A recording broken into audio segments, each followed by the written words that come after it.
evening, everyone. What a great turnout. I see some familiar faces, some people that know a lot more about forestry than I do. I see Winnet and others, so it's going to be a great dialogue, a great conversation. As you can see, I'm the suit on the panel tonight. I'm an avid bird watcher.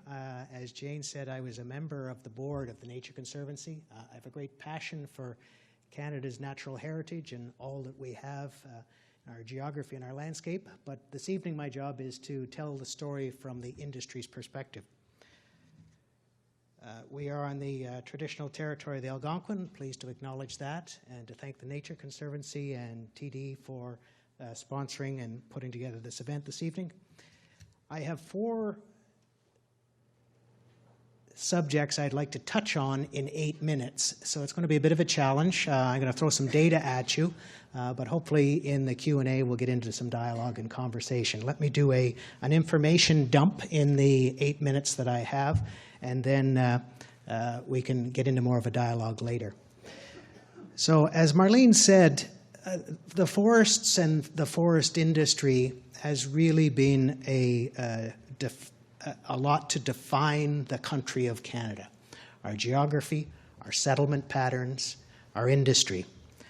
Some of you, like me, who are old enough to remember a Canadian $1 bill, that is what the Ottawa River looked like in the 60s. Growing up as a kid, learning to swim at the Kiwanis Club, I would get pink eye every summer as the logs rolled past the E.B. Eddy factory. The forest industry's evolved a lot and changed a lot since those days. But we've been logging in Canada for over 200 years. In the middle of the last century, after the war, after the Second World War, we were actually the largest industry in Canada, the largest employer, the largest exporter, the largest contributor to GDP, and the largest user of electricity. And if you look at some of the literature, or some would say propaganda from those days, the industry and government was quite proud of the fact that we used all that energy and produced all that pulp and paper and lumber. We're still a large industry, not as big as we used to be, but we still employ directly 230,000 well-paying middle-class jobs in hundreds of communities from coast to coast. So the forests are important for our history, they're important for our geography, they're important for our environment, they're also important for our economy. We export a large percentage of our product, and we are actually Canada's fastest growing export to China, and we're currently Canada's largest export to China. At Expo 67, that picture there, one of the most popular pavilions in the Expo 67 was actually the Pulp and Paper Pavilion. The average lineup to get in to see it was half an hour long. The perception of the forest industry has changed a little bit. I'll get to that. Those who are far more learned in environmental studies than I am know that we have many more forest types in Canada than just the boreal. That is the largest forest landscape, but we also have coastal forests and the Acadian forest, and the Carolinian forest, and others. Most of the forest products companies that I represent in FPAC, the Forest Products Association of Canada, practice in the boreal forest. So much of what I'm going to talk about touches on boreal forestry practices, but other forest types use slightly different forest practices. The purpose of this map is to show you that our managed forest, the dark green, is where it is legal to actually do forestry. And in the Canadian Constitution, the natural resources are actually owned by the provinces. So each province has its own regulatory regime and how it administers its forests. More than 94% of all forestry done in Canada is done on Crown land. So it's not private land, it's land owned by the government, provincial governments, and the governments regulate it. The dark green area, as I said, is where there's legal forestry allowed to take place. And we call those managed forests. And then the lighter green is what's referred to on the map as unmanaged forests. So we let nature just take its course there. They're an interesting factoid. In the province of Ontario, I was the Deputy Minister of Natural Resources in Ontario for a couple of years, and there is more hectares lost to forest fires in the unmanaged part of the boreal forest than there is harvested. I'm going to get into some of those statistics, but you need to have an idea of the magnitude or the size of Canada's forests. So this is intended to give you that perspective. We have 300 million hectares of forests in Canada. The state of Texas, the country of Germany, that little dot is the area that's harvested. Here's some more statistics. I told you I was going to give you a lot of numbers.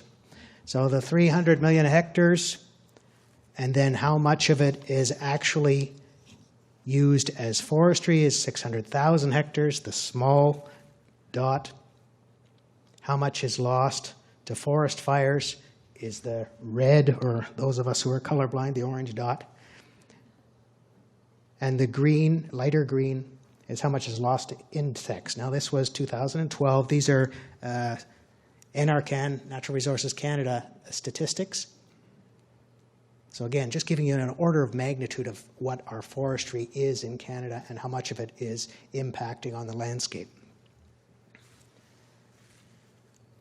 Not only are we legally required to follow the provincial rules and regulations for harvesting of forests, the members of the Forest Products Association of Canada are very proud of the fact that you cannot be a member of our association unless all of your forest lands also have some form of certification. So SFI, FSC, the Canada standards, we have 3 broad accepted standards, and there's Canada's record of hectares of forests under certification relative to the rest of the world. So we have 10% of the world's forests. We have 43% of the world's certified forests. So go back to those images I was trying to convey in your mind in the 50s and the 60s. We've come a long way. Our forestry practices are much more sophisticated and much more respectful of the natural ecosystem and natural environment. And again, I look around the room, I see some people who have much more knowledge on forestry practices than I do, but this is meant to give you a concept of harvesting in the boreal forest. One of the natural phenomena that happen in the boreal forests is fire. Seeds of some of the trees cannot open unless there's been a fire.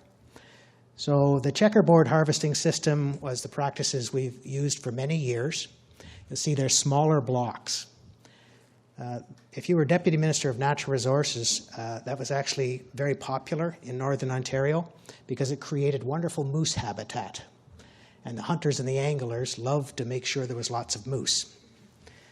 But if you actually follow the way natural forest fires work,